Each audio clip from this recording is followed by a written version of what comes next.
Lieutenant Decrag yanked a terrified diplomat behind a metal crate as a blue plasma bolt crackled through the air centimeters from his head. Of all the missions he had been on over his career, this was only the second craziest. Nothing quite matched up to riding in the wreckage of an intentionally destroyed freighter to hide drop pods. Though, Decrag thought, hijacking a Gulsak-packed VIP shuttle to infiltrate a prison mining outpost was coming close. "I said get moving!" Decrag shouted at the diplomat, trying to overcome the alarms blaring in the concrete hall. He, along with 24 others, were arrested when the Gulsak Pact declared war on the Confederacy. What the Confederacy didn't know was the now-defunct Jikal People's Republic was a vassal state of Gulsak. The Pact had been using the Jikal as a secret smuggling route to obtain Confederate technology. To say the Pact was furious when the Confederacy conquered the Jikal worlds and are showing excellent progress converting them into an actual democratic society would be an understatement. The mission was classified as near suicide. Because of the long, simmering cold conflict between the Pact and the Confederacy, few, if any, of the member races were present in each other's territory. The moment Decrag's team exited the shuttle, it would be obvious they weren't from around here. The moment they left the VIP shuttle on the private rooftop pad of the prison, the team was in constant enemy contact. The only advantage Decrag had was the prison guards were not equipped, trained, or prepared to engage with a Confederacy Special Operations Command, CSOC Special Forces raid. The team was equipped with the latest in Confederate anti-plasma armor and top-of-the-line weaponry. It didn't mean it would be a simple task against a force of prison guards armed with force throwers and only a small armory designed to quell riots. 5 highly trained CSOC soldiers would still have a difficult and dangerous battle going against thousands of enemies. The raid initially went well. The guards were surprised and poorly organized. The team was able to navigate the prison barracks and extract the dignitaries. They were segregated from the general population and kept in conditions barely considered livable. They were held for ransom, not as guests. Getting out again was proving to be the bigger challenge. Theopichor Todilau was not only too small for extraction, it would either be disabled or heavily guarded.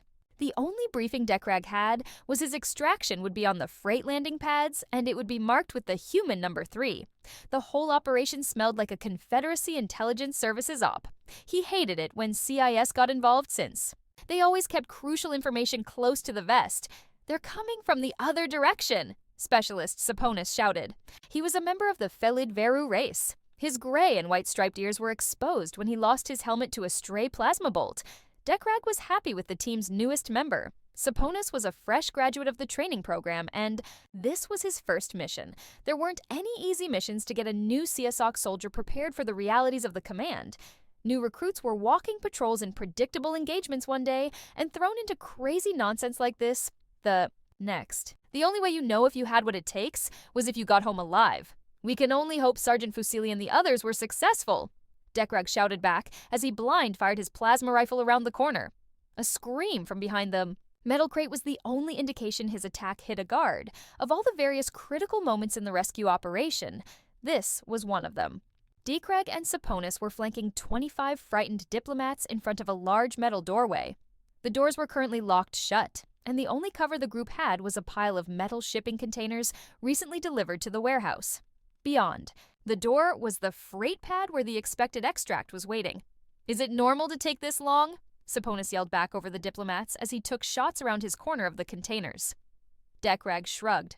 "No idea. Just trust in your team. That's all we can do in this business." Decrag wished Lieutenant Gore still around and in command. The unflappable human, had he not sacrificed himself to complete the mission to crack open Jikaw's planetary defense encirclement, would know what to do here. Decrag felt like he was stumbling around in the dark when he got promoted to the officer ranks. He had a newfound respect for the officers he previously ridiculed as a sergeant. Their job was not easy. Just a quick reminder before we get started. Only 4% of my viewers have subscribed to the channel so far. If you enjoy the content, I'd really appreciate it if you could take a moment to hit that subscribe button and support the channel. Thank you so much. Now start amazing story. Decrag became worried as time passed. More bolts sizzled by and impacted the thick metal doors with a splash. He had to throw back a pair of grenades tossed his direction. It would only be a matter of time before he and Saponis were overwhelmed. After a few more shots buzzed by Decrag, The squealing of metal pierced the air as the massive gears of the warehouse door began to move. The door started to crack open. Decrag prayed it was Fusili and the others. If it was another guard patrol, then this would be the end of the line. "Come on," a feminine voice shouted over the scraping metal. Decrag allowed his head crest to flutter with happiness at the sound. Sergeant Fusili had come through and managed to get the door open. While Fusili ushered the diplomats through the door, Decrag and Saponas began their firing withdrawal. "Get that door closed," Decrag ordered after everyone exited the warehouse. "Can't," Specialist Rohili replied. He was training his plasma rifle to one side and only allowed a nod in the direction of what he was speaking about. Decrag's eyes followed the direction his purple beak gestured toward and saw the control panel blasted. "Out. A stray shot hit it, and I had to mess with the wiring to open the bay," Rohili explained as he fired his plasma rifle at a guard's head peeking out from behind a shuttle. "Please tell me the other mission is a success," Decrag said. "Got it done," Specialist Dahili replied. She held a small tube with a button on the end in her lithe blue hand and pressed it. Heavy thuds impacted the air in the distance as a series of blue explosions lit up the base of a tall tower. The tower, the flight communication center, toppled over and crashed into a row of waiting freight ships. "I really hope our ride wasn't over there," Decrag grumbled as he snapped off another shot past the still screaming warehouse door. "Already. Checked, LT," Fusili replied back. "Best we can figure is it's on this side of the tarmac." "Come on then," Decrag said as he backed away from the warehouse. Decrag knew Fuzroda, a name the late Lunt Gore gave the trio, would be diligent in their duties. "We need to find our ride and get off this rock." Decrag wasn't looking forward to finding the marking indicating their extract ship. The tarmac had dozens of rows of large ore freighters, each looking identical. It could take precious minutes or even upwards of an hour to find the marking. Found it! Saponis pointed to a ship nestled in a line with a few others. Decrag was surprised Saponis identified the ship so quickly. That is, until he spied the marking. Instead of a subtle small number on a landing gear, the ship had a towering human. Number 3 painted onto the dark gray hull. The number was slanted to the left and was painted on in a brilliant white paint. A thin, bright orange border ringed the number, adding to the visible contrast on the hull paint. The team made their way across the open tarmac, providing covering fire to ensure the prison guards were suppressed behind their cover. As they did, the freighter pilot opened the front-facing bay under the cockpit. A few stray incoming plasma bolts impacted on the shield the pilot had activated to cover the retreat. Decrag briefly noticed the shield looked unusually weak, even for a bulk. Freighter, Decrag was the last up the opening ramp as he kept his weapon firing. While the ship's shields would keep them safe, it wouldn't stop the guards from storming inside the protective bubble and overwhelming the now-trapped escapees. Only when the ramp started to close did Decrag pull back and allow himself to review the interior.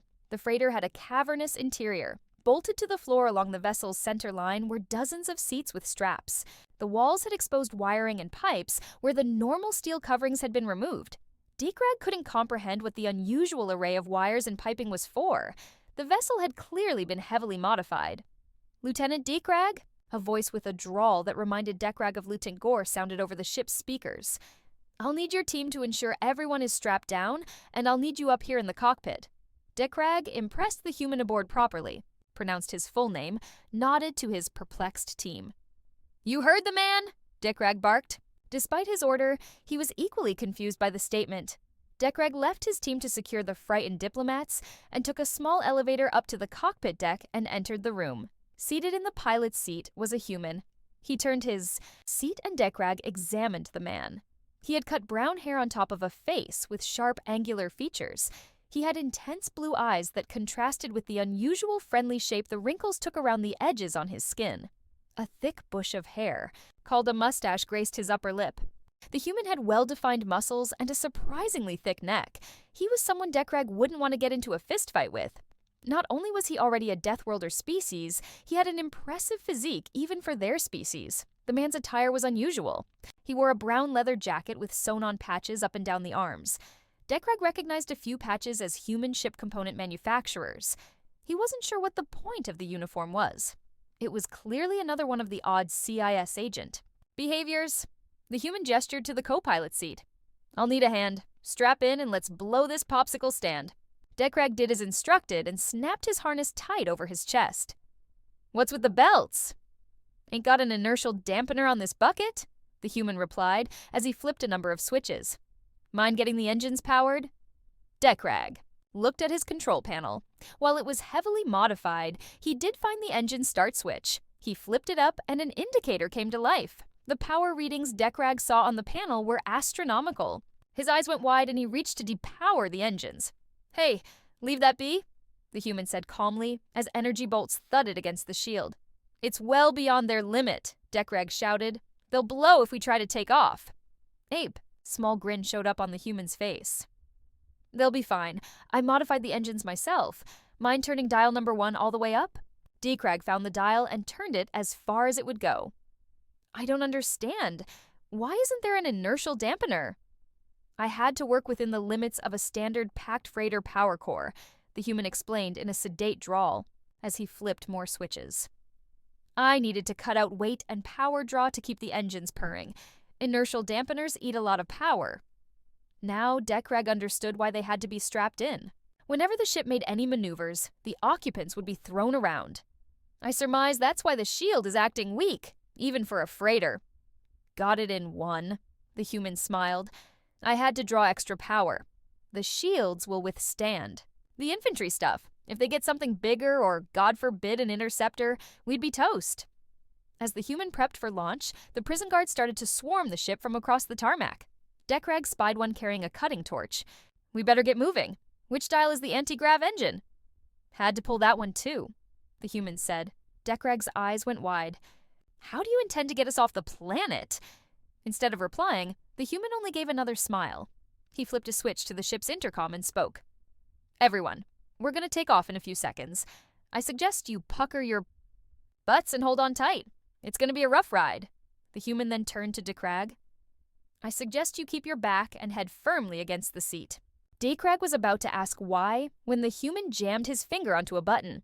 From below, Deckrag could hear hatches opening and something moving out of the hull.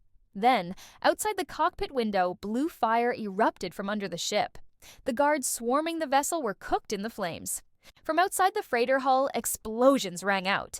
Deckrag didn't have time to observe the screaming guards on the periphery of the inferno before the ship lurched suddenly upward.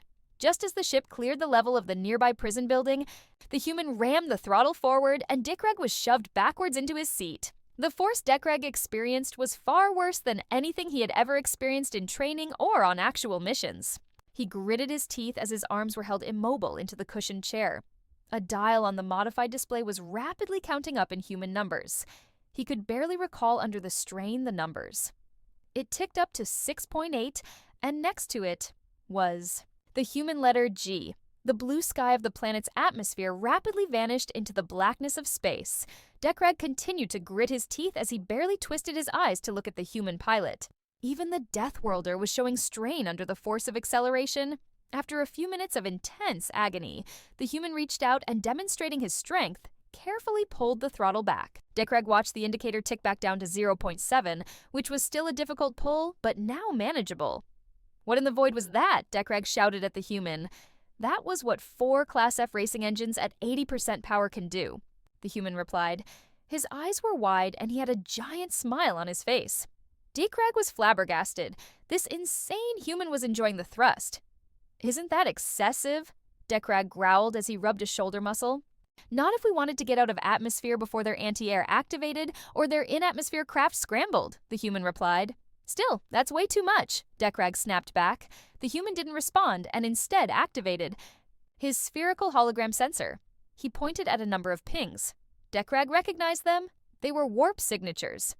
"Not if we want to avoid those," the human said, pointing at the image. Deckrag cursed. A small fleet arrived around the planet escorting a large carrier. The Pact wasn't playing around. The carrier began disgorging fighter craft, encircling the escape route. To the ship's port, a large asteroid was being crunched up and its matter streamed down to the mining outpost. Deckrag marveled at the technology on display, clearly stolen from the Confederacy. He didn't know the Pact knew how to capture and process asteroids. Deckrag began to worry when he saw the movement. "I think we're gonna die here." The human continued to be calm and unflappable.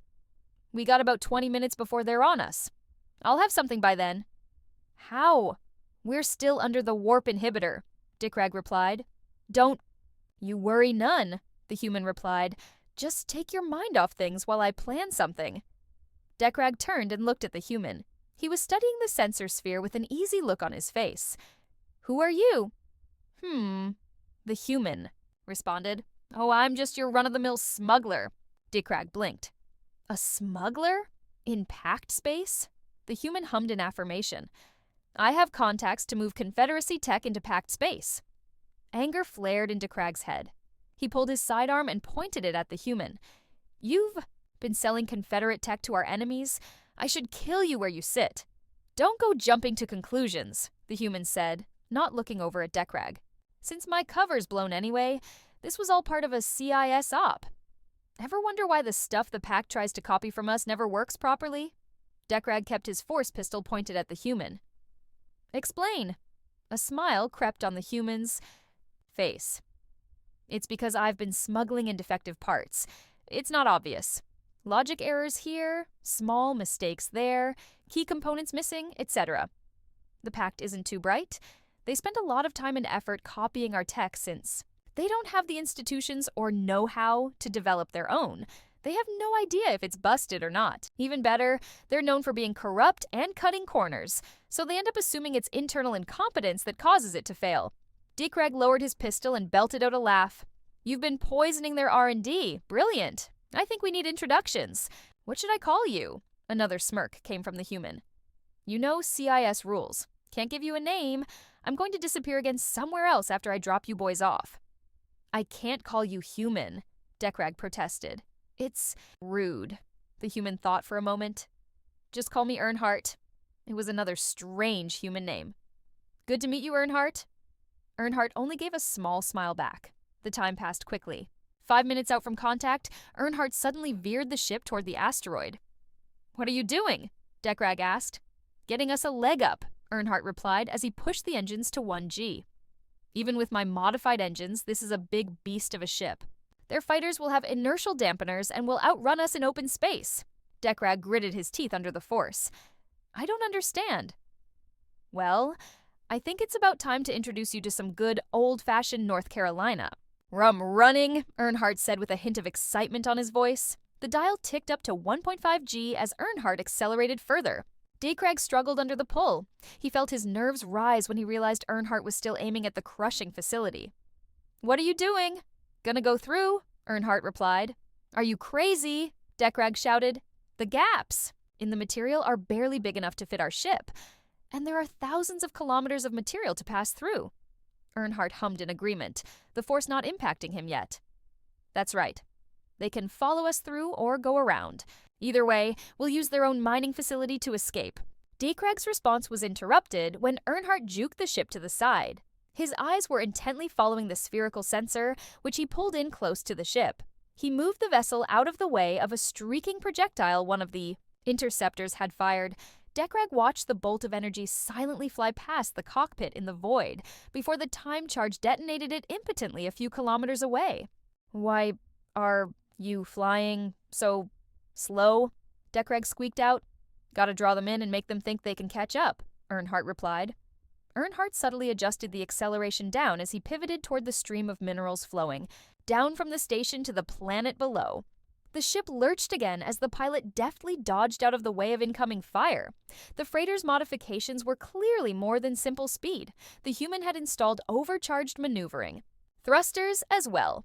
As the ship came close to the matter stream, Earnhardt punched the thrusters again. Already moving at tremendous speeds, the vessel pumped forward. The dial ramped up to 6.8 again and plunged into the rock stream. On the sensor, a number of fighters broke off and tried to pull away. About half the pursuers elected to try and fly around the stream. Others followed in, a few signals winking out when they impacted a moving rock. Earnhardt continued to prove human insanity when he maintained his 6.8G acceleration into the material field. They were already moving fast, and he continued to push the freighter to move faster. The man's reflexes were astounding. From his position, Deckrag was pressed motionless under the strain, while Earnhardt's blue eyes stared intensely at the sensors and flicked out through the cockpit window. He expertly maneuvered the freighter into spins to align the hull to the next opening, moved the ship sideways to match rock movements, and rapidly cut in every direction. He expertly threaded the vessel through the tight and dangerous space. All the while, more pursuing sensor signals winked out of existence.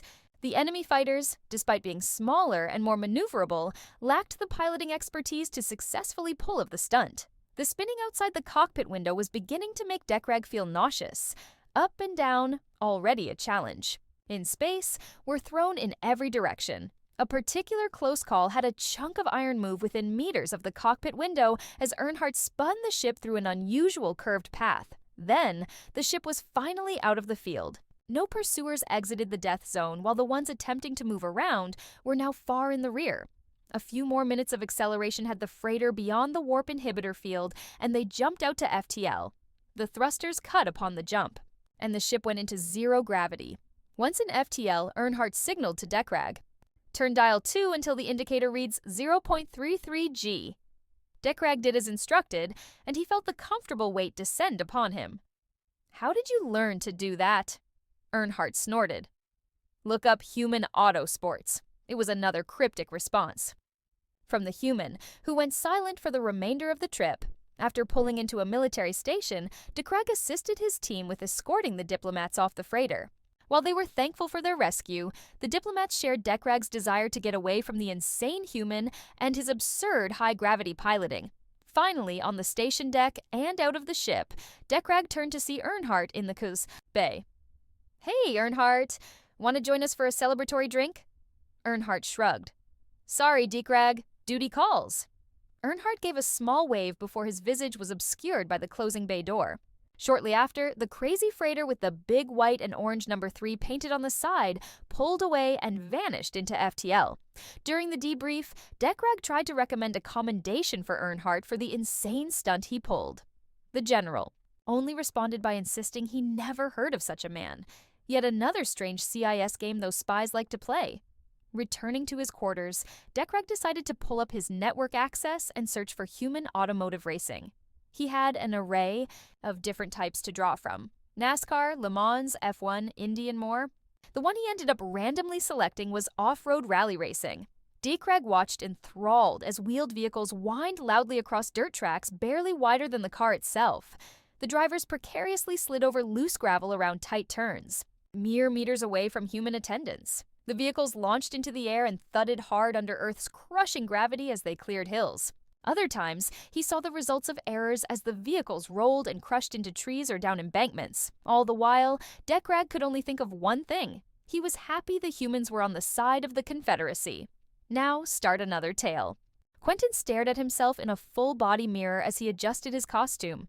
He was shirtless, wore a pair of short white tights with blue diamonds emblazoned on the fabric, and a pair of matching shining white shin boots. Obscuring his brown hair was a bandana with the same diamond pattern in the fabric. His eyes drifted to the small stand next to the mirror. On it, a rectangle with a series of 7 smaller colored squares sat. The squares were lights that went from blue at the bottom to deep red at the top. Currently, the middle yellow square was lit. The device was some sort of insurgency warning tracker. Each color was supposed to represent an insurgency attack risk in the area. He had asked a local relief worker what the colors meant, and none of them had an answer. Blue was called low risk, and the colors flickered around between green and orange without any obvious changes in daily life.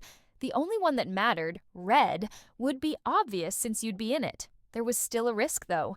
The resistance was comprised of members of the military caste responsible for maintaining the workforce. They weren't armed with standard weapons, only clubs and electrical prods. However, they had a powerful psychological hold over the former slave population. Military Jikaos had successfully staged a few attacks by pressing the Jikal public to fight. Quentin wasn't looking at himself. He was looking at his alternate persona, the Quartz. The Quartz was the leader of a geology-themed family, the main heels, or villains, of the Georgia Bruiser Boys wrestling promotion. Featuring 10 wrestlers and employing another 20 support staff, their promotion was small. It was, however, popular in the small towns across Georgia where they traveled.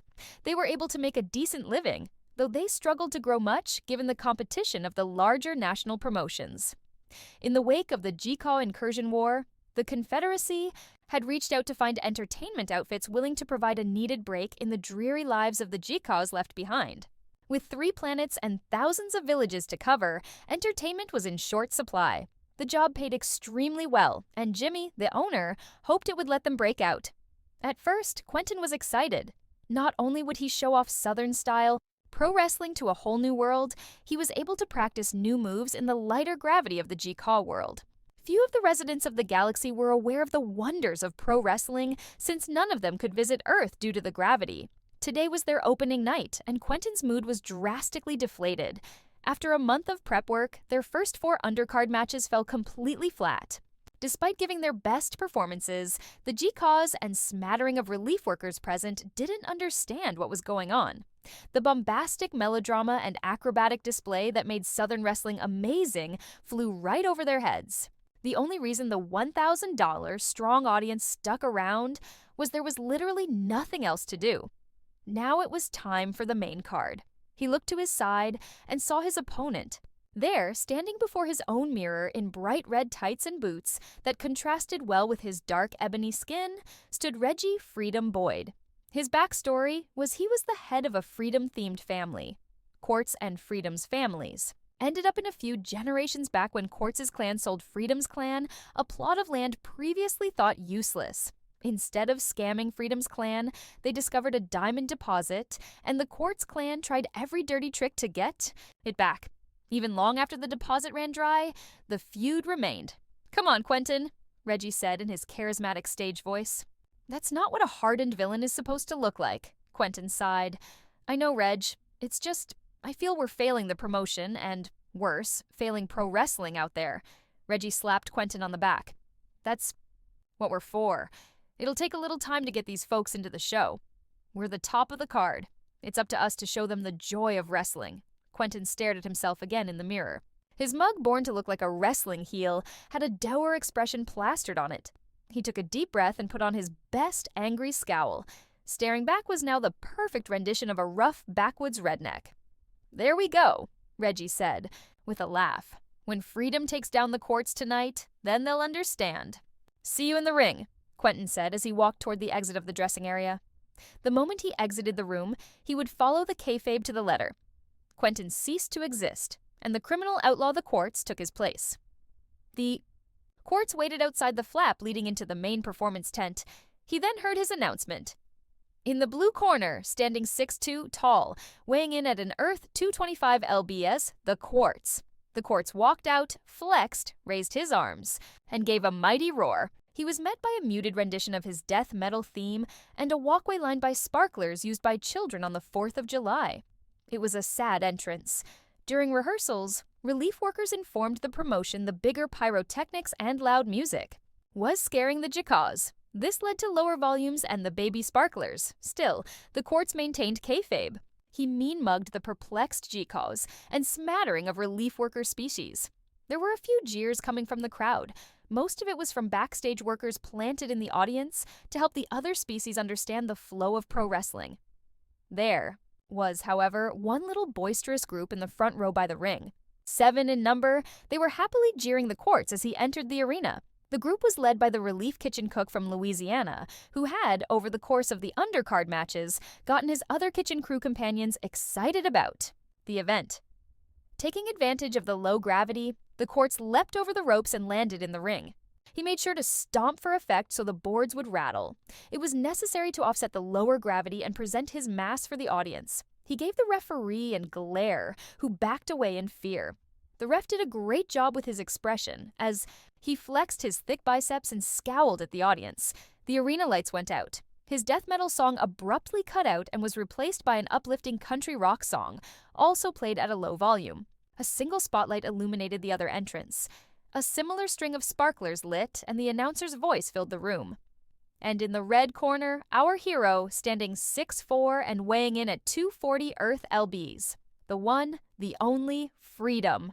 Freedom entered the room to a similarly energetic response. A few cheers from the volunteers, one loud and exited response from the Louisiana boy, and nothing much else. One volunteer reached out and gave Freedom a hand slap before he gave a boisterous jog toward the ring. After soaring over the ropes, Freedom landed in a superhero pose on the mat before raising his arms for the crowd. Now for the show. The Quartz willed the embedded microphone in his wrist to activate, which created a holographic old-style microphone in his hand. While the visual had no practical purpose, it added to the drama of the moment. The court sees Freedom didn't shy away from the challenge. I'm glad Freedom isn't a coward. But unfortunately for you, the courts will grind Freedom to dust. I never back away from a challenge, Freedom retorted into his own mic. That's because Freedom always prevails. Once more, the cheers were muted. The ref motioned to the two to close. I expect a clean match. The courts gave the ref a glare. I expect a win. The ref swallowed hard and took a big step to stand behind Freedom. I expect a clean match. Touch fists and then begin. Instead of touching fists, the courts made a quick punch jab at Freedom, giving a loud stomp on the mat as he did. Freedom expertly jerked his head, took a few steps backwards, and acted dazed. The courts took the opportunity to wave his arms up in the air and mock his opponent. He got the kitchen crew to jeer and give thumbs-down motions. With his back turned, Freedom stomped up behind. The courts moved with the pull of a shoulder to turn him around and allowed himself to fall into a grapple with Freedom. Freedom whispered when their heads were together. 2 chest punches, rope rebound followed by a clothesline. The courts gave a subtle nod. Freedom reached up to strike the courts in the chest, giving a stomp to the mat. The courts jumped with the 2 strikes, and then, when Freedom spun and gave him a toss, he ran into one of the ropes. He leaned into it with his back, pressed and ran toward Freedom, who came at him with an outstretched arm.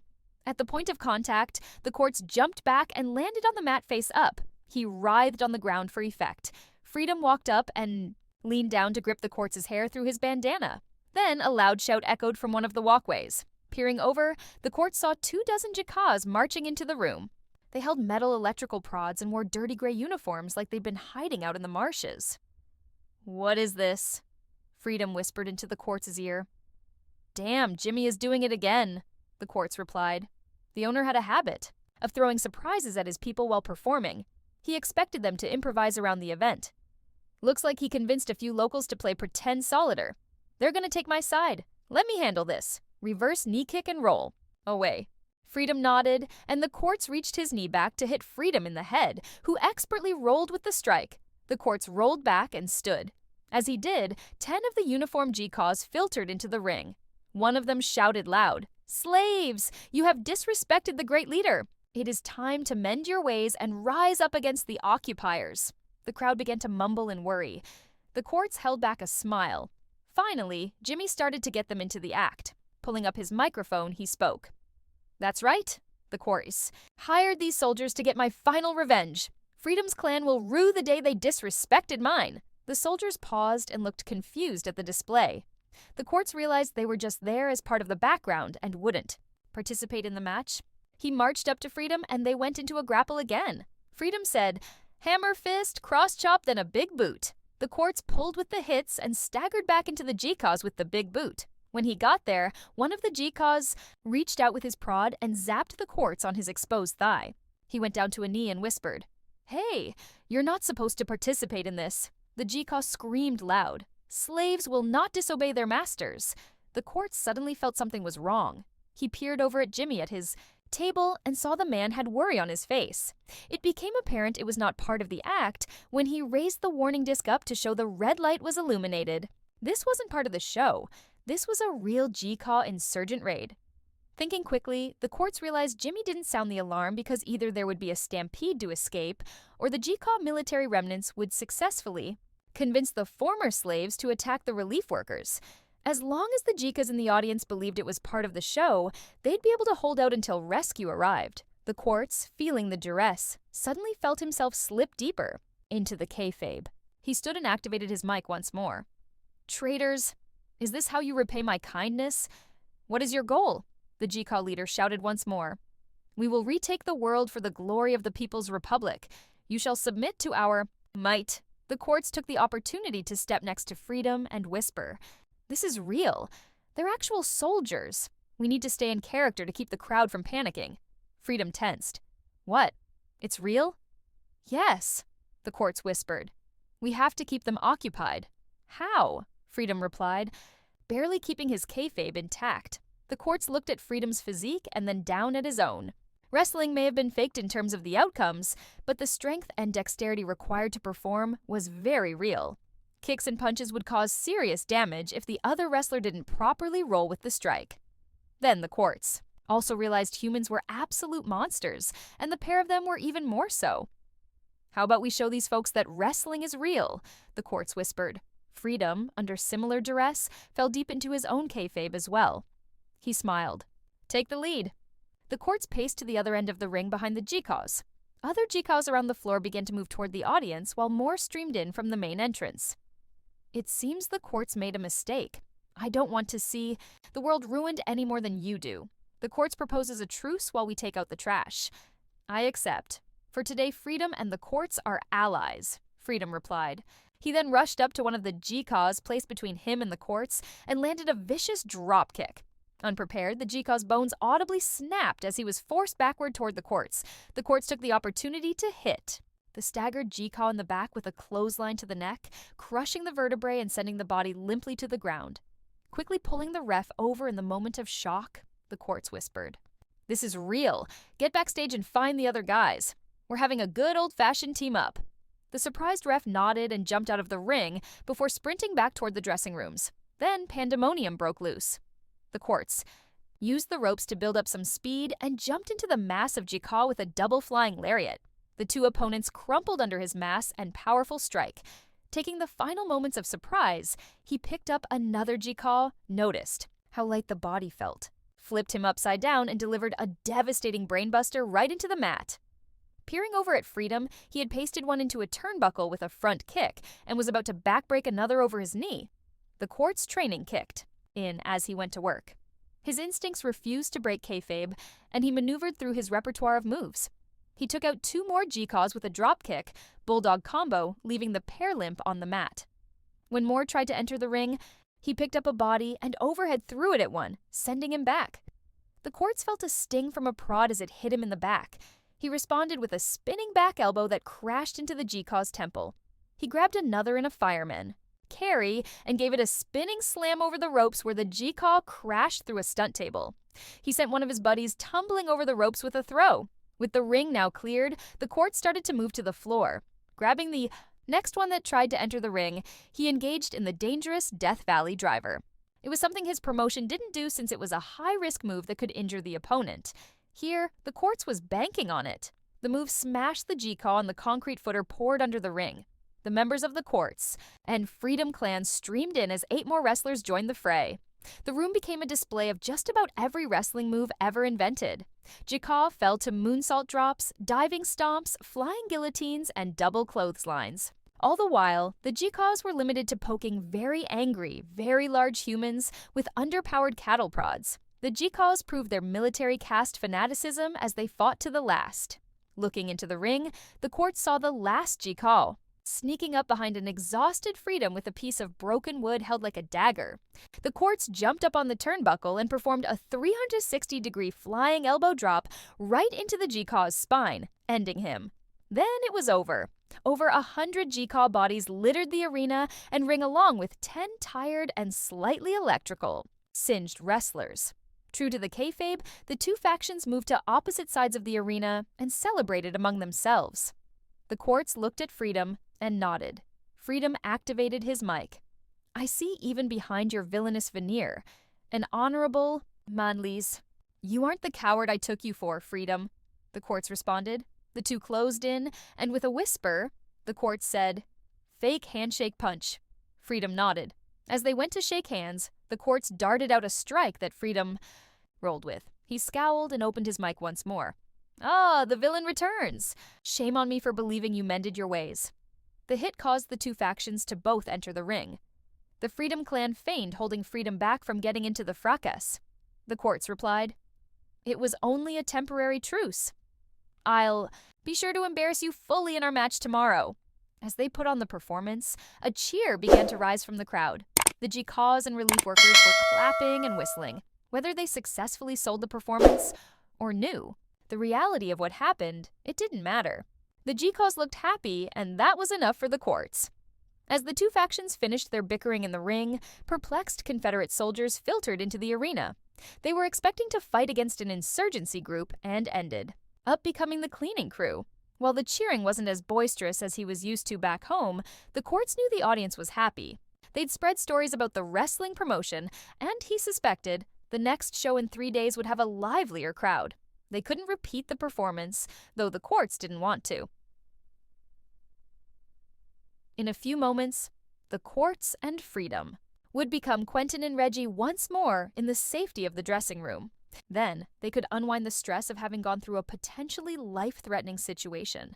Then, after that, they'd be in character once more. Because, in pro wrestling, the show must go on. Thanks for diving into this story with me. Don't miss out on the next one! Hit that subscribe button, give this video a big thumbs up, and drop a comment below with your thoughts.